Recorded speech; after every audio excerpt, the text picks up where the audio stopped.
Good morning my dear friends. कैसे हैं आप और कैसी चल रही है आपकी तैयारी? Good morning everyone. तो आप सभी लोग, आशा है कि आप सभी लोग अच्छे तरीके से प्रिपरेशन को कर रहे हैं अपनी।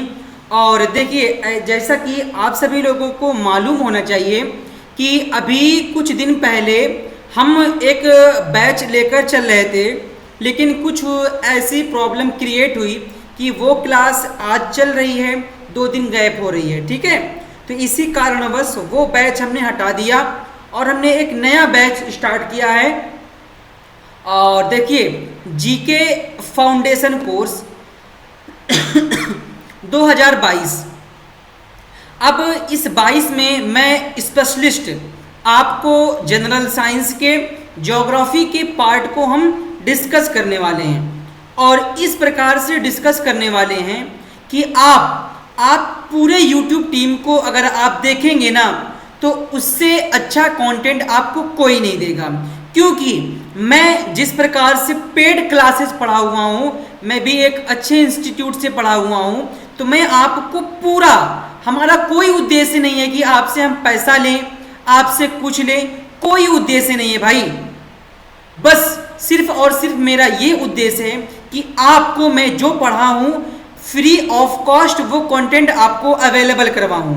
ठीक है, तो आप सभी लोग अपने इस चैनल से जुड़े रहिए और डेली बेसिस पर अपनी तैयारी को मजबूत करिए।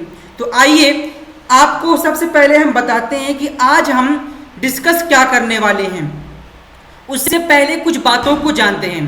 देखिए, आज का YouTube पर रोल देख रहे होंगे आप कि आपके सामने अदर टीचर्स आते हैं। मैं किसी का नाम, विशेष नाम नहीं लूँगा।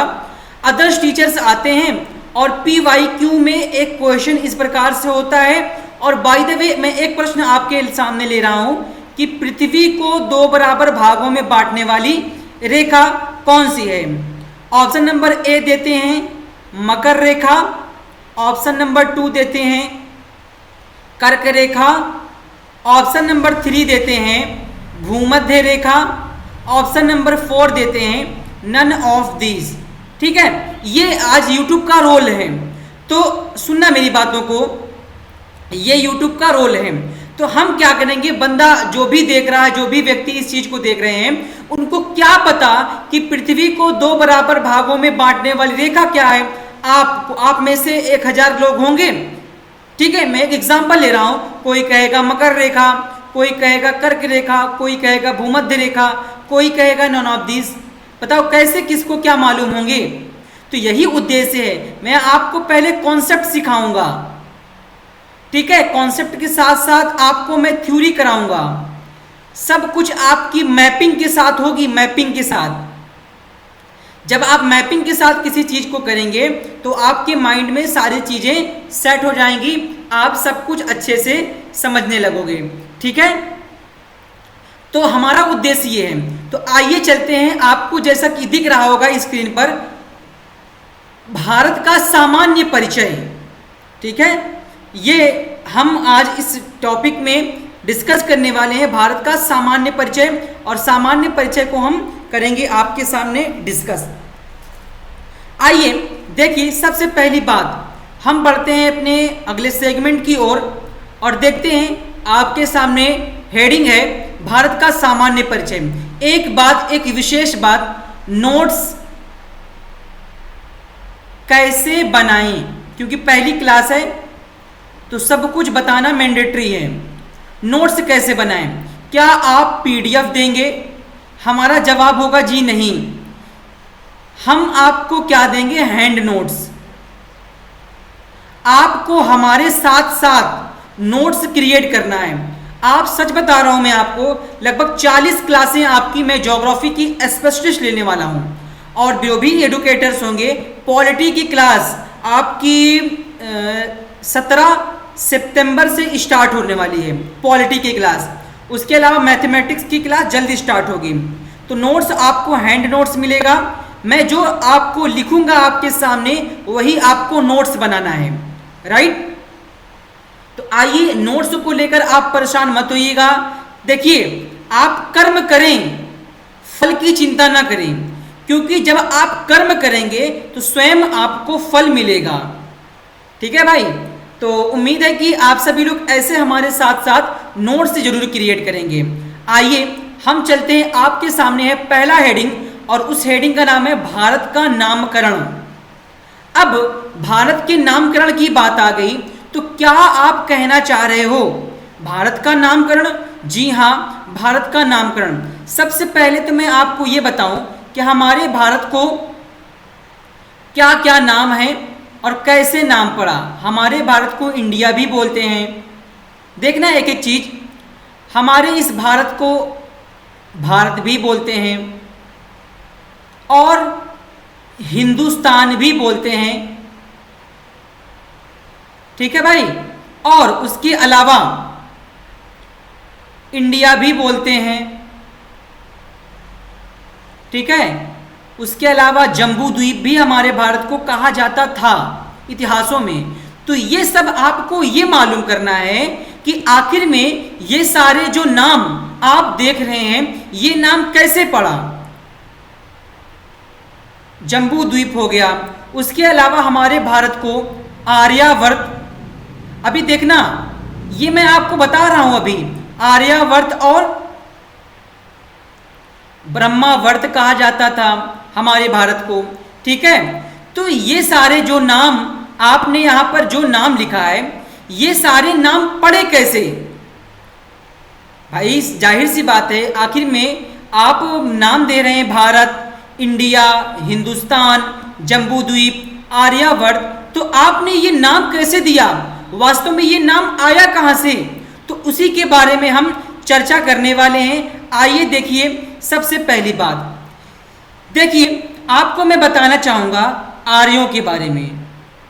आपको जब हिस्ट्री पढ़ाऊंगा मैं, सुनना मेरी बातों को, आर्यों द्वारा नोट्स आपको इसी प्रकार से बनाना है हमारे साथ ही साथ। ठीक है भाई, आइए अब क्या हुआ कि आर्यों के द्वारा क्या हुआ, हमारे भारत को बैठना मत बस बैठ। ठीक है, आर्यों के द्वारा हमारे भारत को ब्रह्मावर्त या आर्यावर्त कहा गया। देखिए, काफी टाइम एग्जाम में प्रश्न पूछा गया है भाई, आप इस प्रश्न को नोट करिएगा। और मोस्ट इंपॉर्टेंट बात ये आती है, अभी आप इस प्रकार से नोट्स क्रिएट करते चलिए। अभी मैं आपको मैपिंग के थ्रू बताऊंगा कि आर्यों का क्या चक्कर है, आर्यों का क्या रोल है, सारी चीज डिटेल्स में मैं लेके चलूंगा। पहले आप इस प्रकार से नोट कीजिए।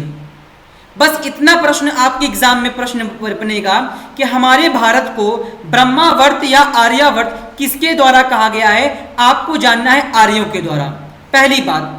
दूसरी बात ये आती है ऋग्वेद। अभी जब आप पढ़ेंगे, क्योंकि मैं इतिहास में लेके चल रहा हूं, क्योंकि इतिहास ही हमारा गवाह है, इतिहास से ही हमको सारी चीजें जानने को मिलती हैं। ठीक है, तो अब क्या हुआ ऋग्वेद में, क्योंकि जिस प्रकार से आज हम सभी लोग में जातिवाद का इतना मतभेद है कि आप फला जात के हैं, आप इस जात के हैं, वो व्यक्ति उस जात का है, तो उस समय क्या हुआ करता था, ऋग्वेद में लोग जनजातियां थी। ठीक है, ऋग्वेद में जनजातियां थी, जनजातियां जिसको इंग्लिश में कहते हैं ट्राइब्स। ठीक है, ट्राइब्स थी। अब क्या हुआ कि हमने तो कह दिया भाई आप इस जात के हैं, उस जात के हैं, लेकिन ऋग्वेद में ये कहा गया है कि उस समय की जनजातियां जो किसी विशेष जाति में नहीं बटी हुई थी, बल्कि क्या हुआ था, वो जन में बटे हुए थे। समझ रहे हैं आप मेरी बात को? वो जन में बटे हुए थे। ये नहीं कि आप इस बरादर के हैं, आप इस जाति के हैं, आप हिंदू हैं, आप मुस्लिम हैं, आप सिख हो, आप ईसाई हो। उस समय ये कहा गया कि ऋग्वेद में जो जनजातियां थी वो सारे के सारे, बाय द वे मान लीजिए एक जन छोटा सा ये एक परिवार रह के रह रहे हैं, दूसरा ये है, दूसरा ये परिवार हो गया, तीसरा परिवार ये हो गए, ये सारे जो भी लोग थे ये जन में बटे हुए थे। तो उसी में एक जन का नाम था भरत जन। ठीक है, लोग जन में बटे हुए थे, अलग अलग घर थे, लोग जन में बटे हुए थे, तो उसी में एक विशेष जन था भरत जन। अब जब भरत जन थे तो इन्हीं भरत जन के द्वारा हमारे भारत को भारत नाम दिया गया है, भारत नाम दिया गया।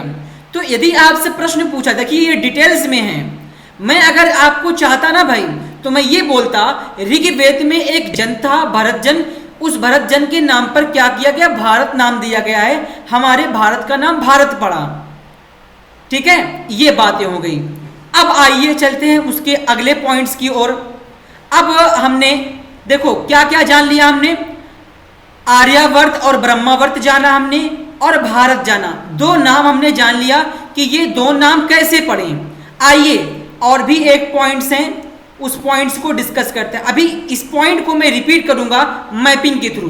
ठीक है, अब बात करें कि हमारे भारत को जम्बू द्वीप भी कहा जाता है। ध्यान रखना भाई, अभी लास्ट ईयर प्रश्न था, लास्ट ईयर प्रश्न ये आया था कि भारत को जम्बू द्वीप नाम किसने दिया था। अभी हाल ही में लास्ट के ईयर में सीजीएल का प्रश्न है ये। ठीक है, सीजीएल का प्रश्न था, अगर बात की जाए कि हमारे भारत को जम्बू द्वीप नाम किसने दिया, सुनना मेरी बात, तो बौद्ध ग्रंथ,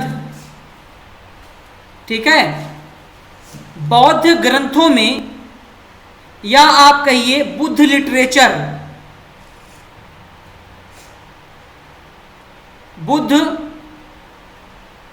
बुद्ध लिटरेचर में क्या हुआ है, यानी बौद्ध ग्रंथों में जो महाबुद्ध जी के जो भी ग्रंथ हुए थे, उन ग्रंथों में यह कहा गया कि भारत को क्या नाम दिया गया, जम्बू द्वीप। जम्बू लास्ट ईयर प्रश्न है, प्रश्न इस प्रकार से बना था कि जम्बू द्वीप किसके, यानी हमारे भारत का नाम जम्बू द्वीप किसके नाम पर पड़ा, तो ऑप्शन में था बौद्ध ग्रंथों में हमारे भारत को जम्बू द्वीप दर्शाया गया है। आइए चलते हैं और भी पॉइंट्स की ओर। सारे पॉइंट्स आप नोट्स बनाइएगा। मैं दावे के साथ कह रहा हूं, जिस प्रकार से आज का एग्जाम का ट्रेंड बदला हुआ है, उस प्रकार के सारी चीज मैं आपके सामने डिस्कस करूंगा, और जो भी थ्योरी मैं आपको पढ़ा दूंगा उससे रिलेटेड आए हुए एग्जाम में प्रश्न आपको मैं सॉल्व करवाऊंगा। 100% गारंटी है आप प्रश्न को सॉल्व कर पाएंगे। ठीक है, आइए और भी बात करते हैं। आपने नाम सुना होगा पारसियों का, पारसी, अगर पारसी नाम नहीं सुना है आपने तो आपने नाम सुना होगा ईरानियों का। ठीक है, ईरानियों। अब ईरानियों का क्या चक्कर है, तो ईरानियों को क्या हुआ कि देखो, आइए मैं आज एक छोटा सा मैं आपके सामने भारत का मैप ले लेता हूं। हालांकि मैं अभी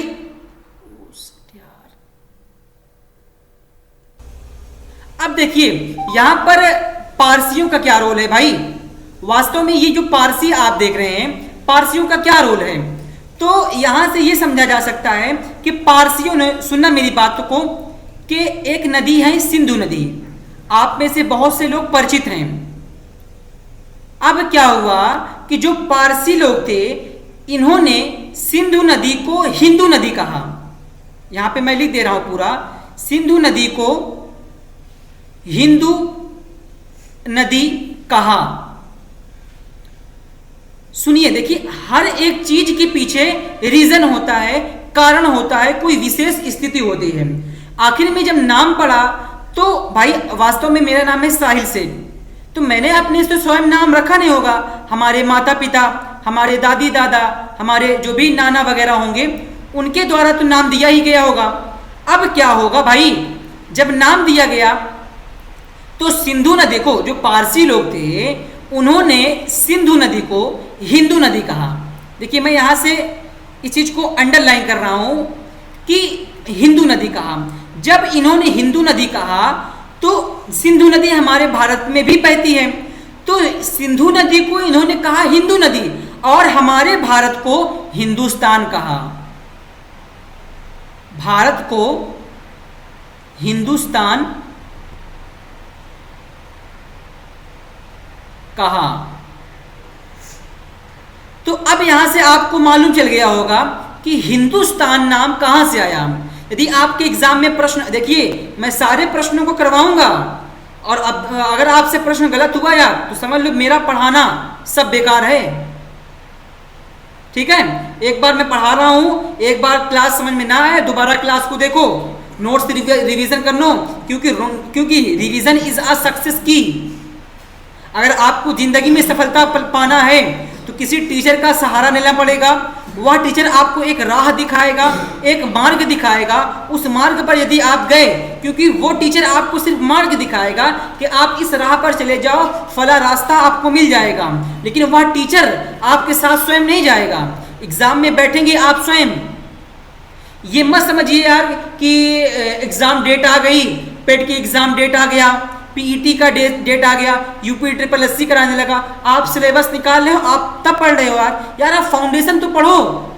फाउंडेशन पढ़ोगे आप तो सारी चीजें आपको दिक्कत नहीं होगी, आप किसी भी एग्जाम में बैठो, नो प्रॉब्लम एट ऑल। यही समस्या है आज के छात्रों की।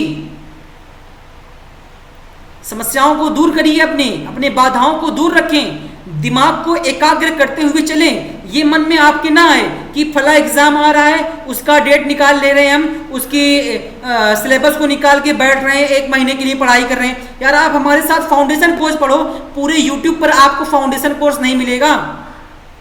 मिलेगा भी तो सिर्फ लोग प्रचार करते हैं, आपको 10 दिन 12 दिन यूट्यूब पर पढ़ाएंगे, अपना एक अलग सा प्लेटफॉर्म बना लेंगे, उस पर आपको ले लेंगे।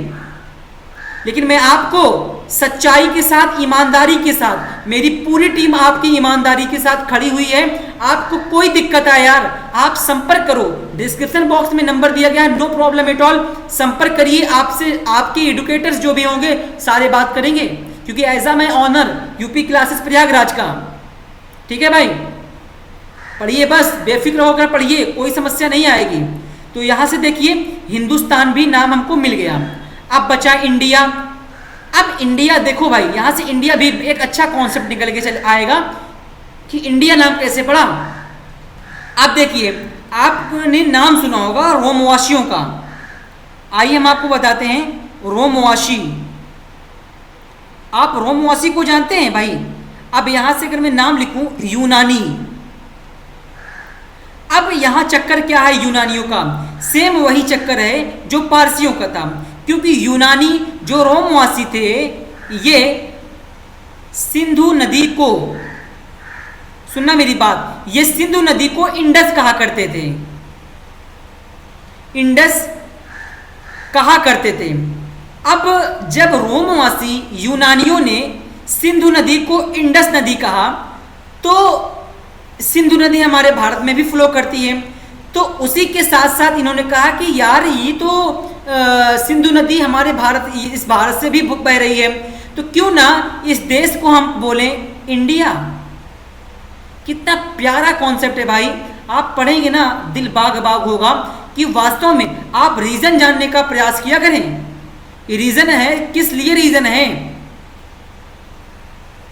ठीक है, तो रोम, अगर आपसे प्रश्न पूछा जाए, अभी देखो लास्ट ईयर में ये प्रश्न पूछा गया था कि जम्बू द्वीप किसके नाम पर पड़ा है, कहां पर पड़ा है, तो ऑप्शन में था बौद्ध ग्रंथों में। एनालिसिस करके बैठा हूं PYQ का। ठीक है, अब यहां तक तो आप जान गए भाई, लोग इतिहास भी जान गए आप। आइए थोड़ा सा आपको टेक्निकल चीज समझा देते हैं हम। आप ये पहचान, ये सोचेंगे ना, बहुत आपको अच्छा लगेगा, बहुत मजा आएगा आपको। देखिए मैं यहां से इरेज करता हूं कुछ बातों को।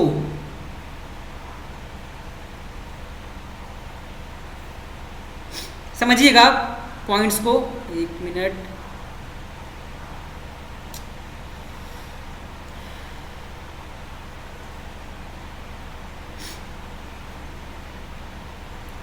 आइए चेक करते हैं अब देखिए थोड़ा सा हम समझने का प्रयास ये करते हैं, थोड़ा आपके सामने एक भारत का मैप बनाएंगे। और सुनो मेरी बात, एक बात ये भी सुनिएगा मेरी छोटे भाई छोटकी बहन, जो भी लोग हमसे जुड़े हुए हैं, एक बात सुनिएगा हमारी बात। अगर आप तैयारी कर रहे हैं कंपटीशन एग्जाम की, तो कम से कम आपके सामने जहाँ पर आप बैठे हैं पढ़ने के लिए ना, वहाँ पर एक भारत का मैप होना चाहिए और एक विश्व का मैप होना चाहिए।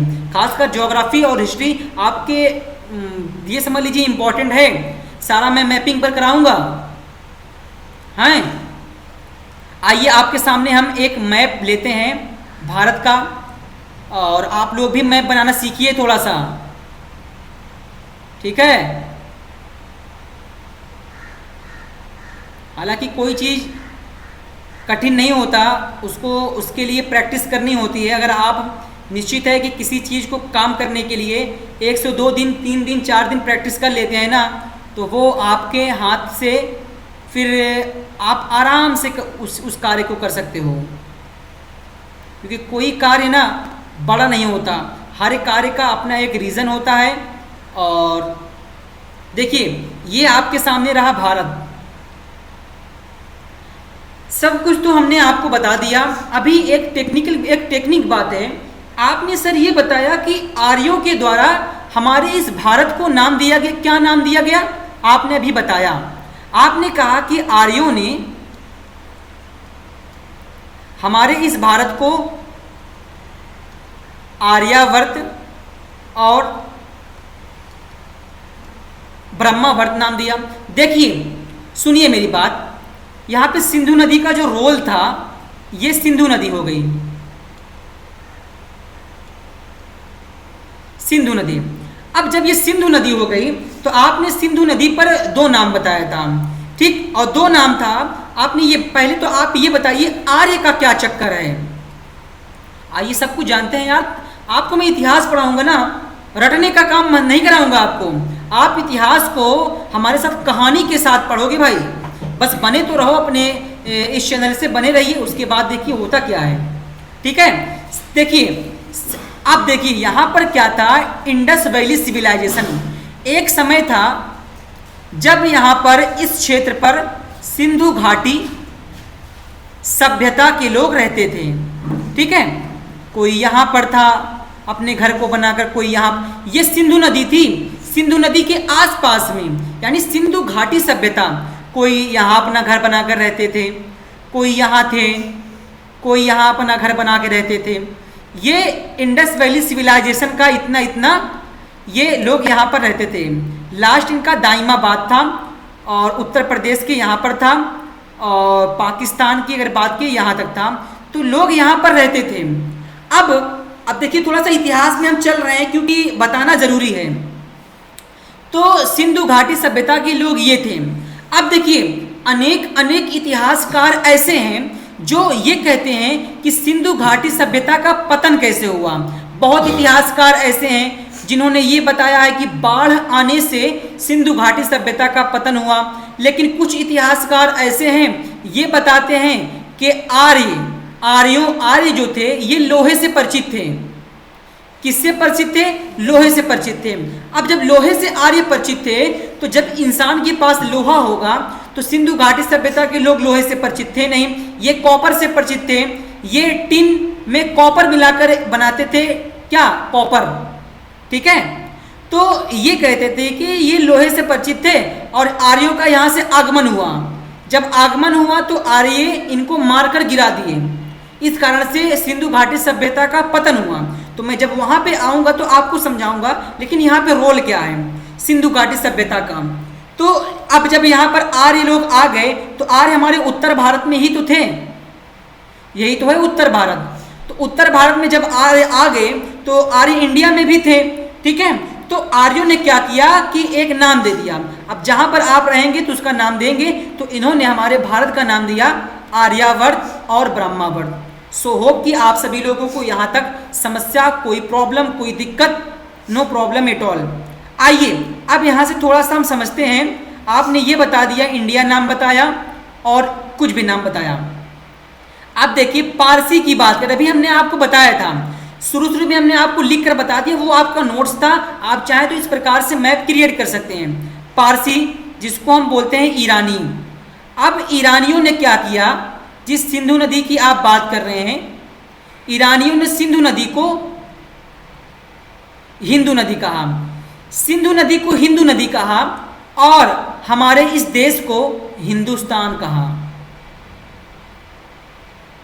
यही सिंधु नदी, मैं कलर को चेंज करता हूं, यही सिंधु नदी देख रहे हैं आप। इस सिंधु नदी की अगर बात की जाए तो यहाँ पे ईरान वासी लोग थे, ईरान थे, यूनान थे।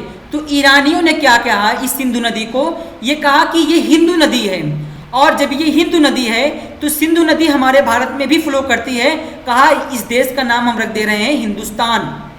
दूसरा अगर बात की जाए रोमवासियों के द्वारा, यहाँ मान लीजिए रोमवासी लोग यहाँ पर थे, जब रोमवासी लोग यहाँ पर थे तो रोमवासियों ने इस सिंधु नदी को इंडस नदी कहा कि ये नदी इंडस नदी है। और जब ये नदी इंडस नदी है तो इस नदी के सहारे हमारे भारत को इंडिया बोला। ठीक है, नो प्रॉब्लम एट ऑल, कोई समस्या आपको नहीं होनी चाहिए। अगर यहां तक आपको क्लियर हो गया हो तो बढ़ते हैं हम अपने अगले स्लाइड पर। हाँ, अभी एक बात और रह गया है।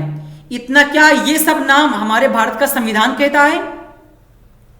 आइए एक नोट पॉइंट आप लिखिए यहां से, ये नोट्स में आप जरूर रखिएगा कि संविधान में भारत का नाम क्या है? भारतीय संविधान। भारतीय संविधान में भारत का क्या नाम है? ठीक है, तो अगर आप परिचित हैं, आप जानते हैं, तो आप सभी लोगों को पता होना चाहिए संविधान का पार्ट नंबर 1 जो आर्टिकल नंबर 1 से लेकर 4 तक है, जिसमें आर्टिकल नंबर 1, संविधान का आर्टिकल नंबर 1 ये कहता है India that is Bharat. Note करना है इसको, इंडिया डेट इज भारत। ठीक है, India that is Bharat shall be a union of state, shall be a union of state, union of, इसका अर्थ क्या हुआ? तो नाम बता रहा, आर्टिकल नंबर 1 कहता है कि इंडिया ही भारत है। इंडिया अर्थात भारत, सिर्फ 2 नाम मिलते हैं भाई, इंडिया अर्थात Bharat, shall be a union of state, राज्यों का संघ है। अगर राज्य नहीं तो ये संघ नहीं है, राज्यों का संघ है। अब राज्यों का संघ से क्या मतलब हुआ? हमारे इस भारत देश में टोटल वर्तमान में 8 यूटी हैं। यूटी का अर्थ हुआ यूनियन टेरिटरी अर्थात केंद्र शासित प्रदेश, केंद्र शासित प्रदेश, और 28 स्टेट हैं अर्थात 28 राज्य हैं। तो अगर इन सभी 28 राज्यों और 8 यूटी में से अगर एक अलग होते हैं तो फिर भारत हमारा राज्यों का संघ नहीं होगा, क्योंकि हमारा संविधान का पार्ट नंबर 1 में आर्टिकल नंबर 1 कहता है India that is Bharat shall be a union of state. India अर्थात भारत राज्यों का संघ है। राज्यों का संघ मतलब समझते हैं? संघ मतलब होता है समूह। अगर हमारा भारत एक है तो वो 28 राज्य से और 8 यूटी से बना है, यही तो है राज्यों का संघ। समझ गए आप यहां से बात? कोई प्रॉब्लम, कोई समस्या, कोई दिक्कत?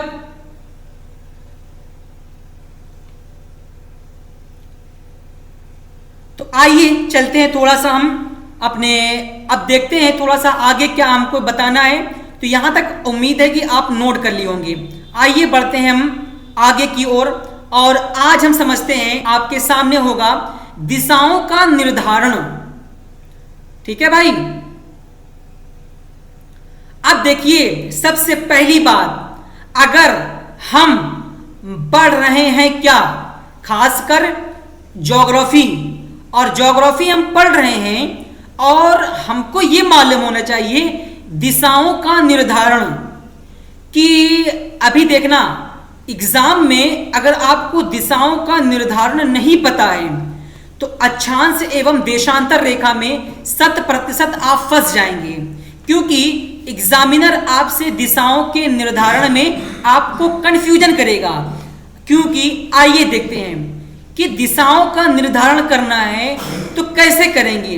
ये पूरा पूरा एक वर्ल्ड का मैप है, अर्थात ये एक हमारी पृथ्वी है ना पृथ्वी। आइए हम अपने इस पृथ्वी को दो बराबर भागों में बांटते हैं, ठीक है, दो बराबर भागों में, और पृथ्वी हमारी दो बराबर भागों में बट गई, ठीक है भाई। ये भाई एक मैप है, विश्व का मैप है। ये पृथ्वी राउंड है, एक अंडाकार से आकृति का है, और ये मैप को सीधा बना दिया गया। अगर इस मैप को हम एक पृथ्वी पर ले लें तो ये मैप राउंड में हो जाएगा। इस प्रकार से हम ये कह रहे हैं कि हमने पृथ्वी को दो बराबर भागों में बांट दिया। ये 0 डिग्री है, 0 डिग्री लाइन। अभी मैं आपको अक्षांश और देशांतर कुछ नहीं बताऊंगा, आगे आपको सब बताऊंगा। मैं यहां बताना चाह रहा हूं आपको दिशाओं का निर्धारण। तो जब हमने इस पृथ्वी को दो बराबर भागों में बांट दिया तो ऊपर वाला हिस्सा हो जाएगा नॉर्थ, इस नीचे वाला हिस्सा हो जाएगा साउथ। समझ गए आप बातों को? कोई दिक्कत, कोई परेशानी? अब आप बताइए कि हमने पृथ्वी को दो बराबर भागों में बांट दिया लेटी हुई लाइन से। एक हम कहेंगे ये ऊपर वाला हिस्सा, अर्थात इसके ऊपर वाला हिस्सा जो आप देख रहे हैं ये नॉर्थ होगा, ठीक है, तो हमने नॉर्थ लिख दिया। इसके नीचे, इस लाइन के नीचे हम जब जाएंगे वह हिस्सा साउथ होगा, वो हमने साउथ लिख दिया, ठीक है। तो यहां से आपको यह मालूम चल गया कि पृथ्वी को हमने दो बराबर भागों में बांट दिया 0 डिग्री लाइन से। इसी को हम कहते हैं लैटिट्यूड, लैटिट्यूड लाइन, अर्थात अक्षांश रेखा। अभी आप मोटे मोटे रूप से समझिए, जब मैं आपको पढ़ाऊंगा अक्षांश एवं देशांतर रेखा सब कुछ मैं बताऊंगा। ये अक्षांश रेखा। अब इस 0 डिग्री लैटिट्यूड लाइन के आधार पर हमने पृथ्वी को दो बराबर भागों में बांटा, पहला नॉर्थ, दूसरा साउथ। अब पृथ्वी को दो बराबर भागों में और भी डिवाइड करेंगे, वो देखिए ये है, ठीक है। ये 0 डिग्री हुआ तो ये भी 0 डिग्री होगा। 0 डिग्री, इसका नाम है लॉन्गिट्यूड लाइन, लॉन्गिट्यूड लाइन, जिसको हम इंग्लिश में बोलते हैं देशांतर रेखा, देशांतर रेखा। अब इस देशांतर रेखा के आधार पर आप अगर इधर जाएंगे तो आप कहां जाएंगे? आप जाएंगे ईस्ट में, ठीक है। यानी इस 0 डिग्री देशांतर रेखा के आधार पर अगर आप इस ओर जाएंगे तो आप ईस्ट की ओर जाएंगे। अगर इस 0 डिग्री देशांतर रेखा के अकॉर्डिंग आप जाएंगे इस ओर तो आप जाएंगे किधर, बता सकते हो आप? अगर आप इधर जा रहे हैं तो आप कहां जाओगे? आप वेस्ट में जाओगे। और देखिए यहां नॉर्थ का मतलब होता है उत्तर, हिंदी भी लिख लीजिएगा, उत्तर। साउथ का मतलब होता है दक्षिण, और वेस्ट का होता है पश्चिम, पश्चिम, और ईस्ट का मतलब होता है पूर्व, ठीक है। यहां तक आपको समझ में आ गया होगा।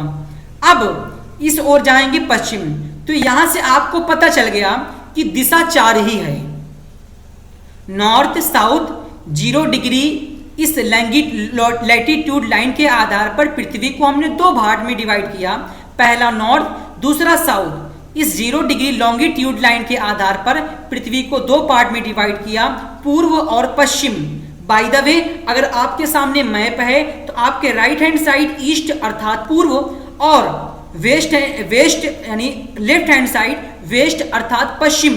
ऊपर की ओर उत्तर नॉर्थ अर्थात उत्तर, दक्षिण की ओर, नीचे की ओर दक्षिण अर्थात साउथ। तो यहां तक आप सभी लोगों को कोई दिक्कत नहीं हुई होगी। अब जब भी आपको दिशा देखना होगा आप कुछ मत करिएगा, सिंपल तरीका देखना भाई। आपको करना क्या है वो मैं बता देता हूं। कोई भी देश हो, कोई भी विश्व हो, चाहे विश्व का मैप हो, कुछ भी हो, आपको अगर कभी भी दिशा ध्यान रखना होगा ना, आप इस प्रकार से बना लेना बस। क्या है? ये है नॉर्थ, ये है साउथ, ये है ईस्ट, ये है वेस्ट, बस खत्म। कोई भी देश आए, चाहे इसी प्रकार से आप दिशा देखेंगे, चाहे कोई भी देश आता है, ठीक है। ये पूर्व, ये दक्षिण, ये पश्चिम, ठीक है। ये इतनी बात हो गई। अब इतनी बात हो गई, इतनी बात आपको हो गई होगी क्लियर, ठीक है। तो यहाँ से आज मैं अपने इस क्लास को हो सकता है मैं एंड करूँ, क्योंकि कल जब मैं आपको बताऊँगा ना, तो देख लेता हूँ मैं आने वाला जो हमारा कॉन्सेप्ट है, हमारी जो थ्योरी है आगे क्या है। जी हाँ, भारत का विश्व में स्थिति डिस्कस ही कर दूँ यार इसको। कल मैं इसको डिस्कस करूंगा तो ज़्यादा अच्छा होगा। यानी भारत का विश्व में, ये पूरा आप देख रहे हैं मैप ऑफ द वर्ल्ड, पूरे विश्व का मैप है। इसमें मैं ये बताना चाह रहा हूँ कि ये आपको दिख रहा होगा भारत, तो हमारे ये प्रश्न बनता है एग्जाम में, तो हमारे भारत का विश्व में स्थिति क्या है, अर्थात लोकेशन क्या है, वही सब चीज़ चर्चा मैं करूँगा।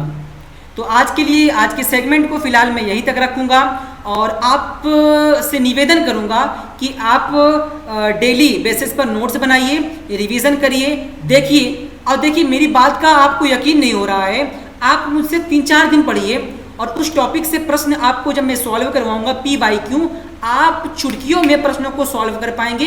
इस बात की गारंटी आज साहिल शेख आपको देके जा रहा है, ठीक है। उसके अलावा देखिए, अपने चैनल पर सारे स्पेशलिस्ट टीचर होंगे। जैसे मैं जनरल साइंस का ज्योग्राफी और हिस्ट्री मैं कवर करते चलूँगा आपको, और पॉलिटी के